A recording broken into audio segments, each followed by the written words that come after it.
DBFZ and kind of became what we know as Koustics today. Like this is when you started to take shape. And finding DBFZ, I know that you talk about it a little bit, how you like felt this is where you want to be.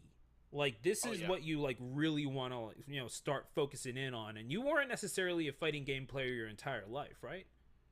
Oh no.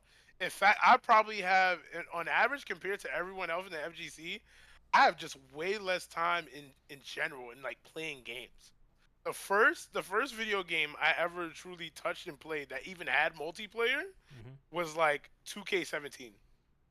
Like Mm. when I was a kid growing up, like we had my household, because we were broke. I always joke I grew up 10 years in the past compared to everyone else. Right, right. I Right? mean, look, you got to make do with what you got. Like You that got you was. gotta make do what you have. While other people, I think when people were like still on like PlayStation 2, I was still on the Nintendo 64.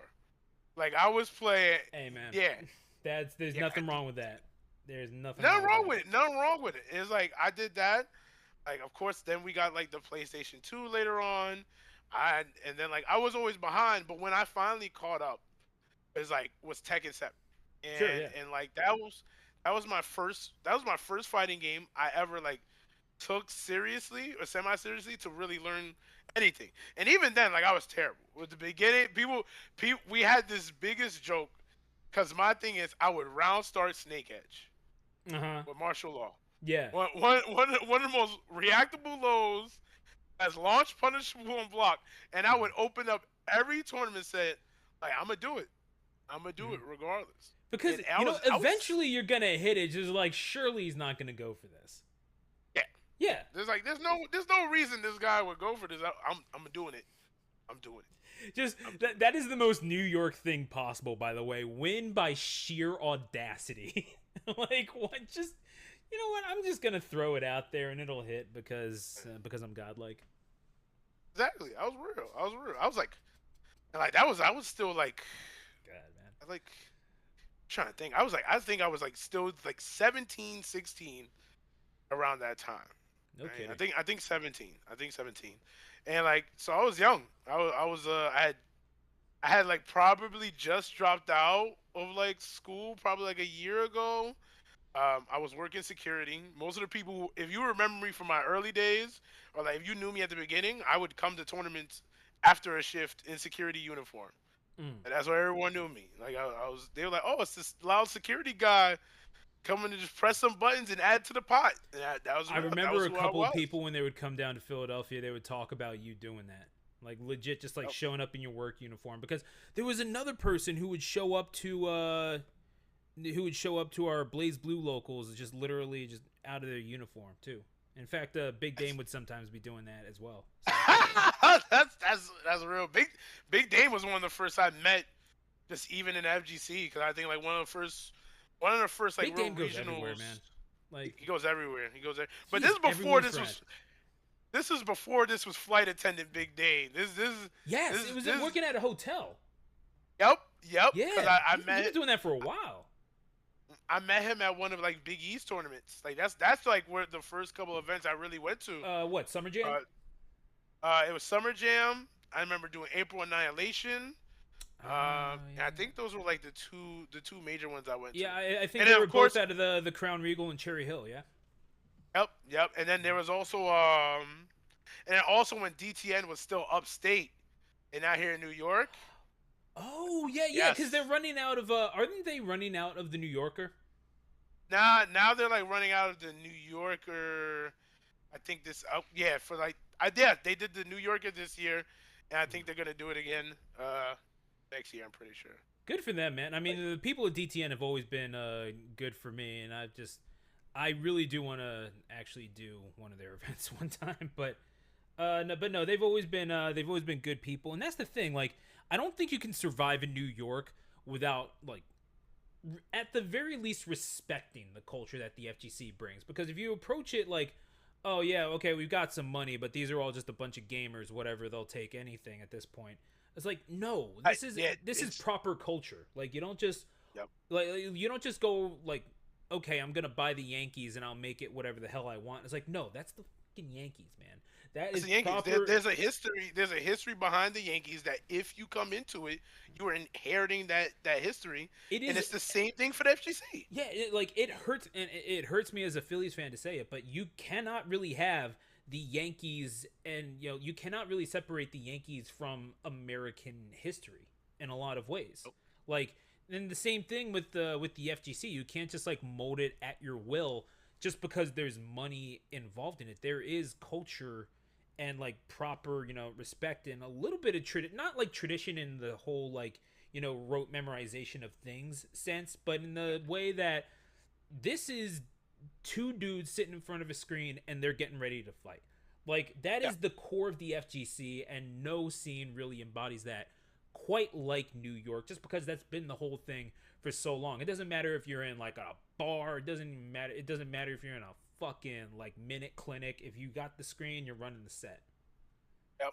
Yep. I tell people all the time that FGC is to the larger video game community, just like what like MMA and combat sports are to like the larger sports community, right? There's a Yes, even though there's like a smaller populace in terms of everything, everyone who's in it is highly dedicated. If the you history is find just a as guy, deep. it's just as deep. If you Mhm. find a guy who's dedicated to MMA that or any other combat sport, he can tell you about it. It's the same with the FGC. Your common FGC player or enjoyer that goes to tournament, they'll be able to tell you a bit about the history because Exactly. it's so hard to not be drawn in by it. One of the easiest ways you're gonna get attached to the community is because you get drawn by the richness of like all these storylines and everything that happens. The FGC is like a series of arcs that like constantly go on, and it's beautiful. It is a It's string of amazing. interpersonal conflicts, isn't it? Yeah, yeah. Yeah, like I mean, because you drew that parallel with MMA. Do you follow the history of MMA or anything like A that? little bit, a little Y- bit. You know, I'm actually more of a sumo fan. sure. Okay, yeah. Then we can definitely talk about that because I mean, you talk about history, but I mean, you could talk about how maybe the parallels between how people first saw like Hoist Gracie choke someone out in the ring at UFC one, and how they got into the fighting game scene by watching Moment 37 with Daigo full parrying and Justin Yep, Wong. yep, Like yep. there are real parallels to where like okay, well, this is definitely looked down upon and even demonized by some, particularly reactionary aspects of our culture. But there is a very real sporting element to it that maybe only just now is starting to be respected for the sport that it is. Yeah. I definitely think like as we've like grown as a community and the other thing about like fighting games, I say this, I don't care if people say this is a hot take or not. I think to any common viewer, I think fighting games are the best viewer friendly like thing to watch in Mm. terms of video games. Because there's a lot that I've even casted like Overwatch. I've done a little bit of Apex. I've even done a little bit of Valorant. And while those are nice, those games like are specifically made that you kind of have to watch those games to kind of enjoy in a way what like the choices that are being made. But there's something about like visceral and instinctual about fighting games that I feel anyone could watch and like, man, that looks good, or Yeah. that's just impressive, Yeah. right? And I think It's pretty simple to like watch someone get punched in the face and be able to ascertain that was yeah, bad. oh, he got punched. Yeah. He didn't block the punch. Oh my goodness. Meanwhile, Valorant, like it's like not as bad. Of course, like someone hits a shot. All right, I understand they hit a shot and kill someone. But then there's like this idea of like you see someone like clear a smoke real quick, but sometimes it happens so fast that like there are certain characters that have like they have like objects that are like give them surveillance. There are some Yeah. people who react like within milliseconds of the object being thrown and they'll shoot out the sky. And sometimes the average viewer might not even catch that, right? But Yeah. something about fighting games, like I saw you shimmy someone and hit them when they whiffed the grab, Yeah. and that's I could just recognize that off. I'm like that was amazing. Yeah. No, there's I feel like Smash is kind of that sort of happy medium where I mean, one, yeah, it is definitely like the most esportsy of the fighting games, But Yeah. at the same time, well, part of that was just due to the players wanting that, for themselves, because they want the jersey, they want the, esports like recognition, Yeah. because it's a bunch of players that kind of just want to be the scump of their scene, or like a Stewie 2K, whatever.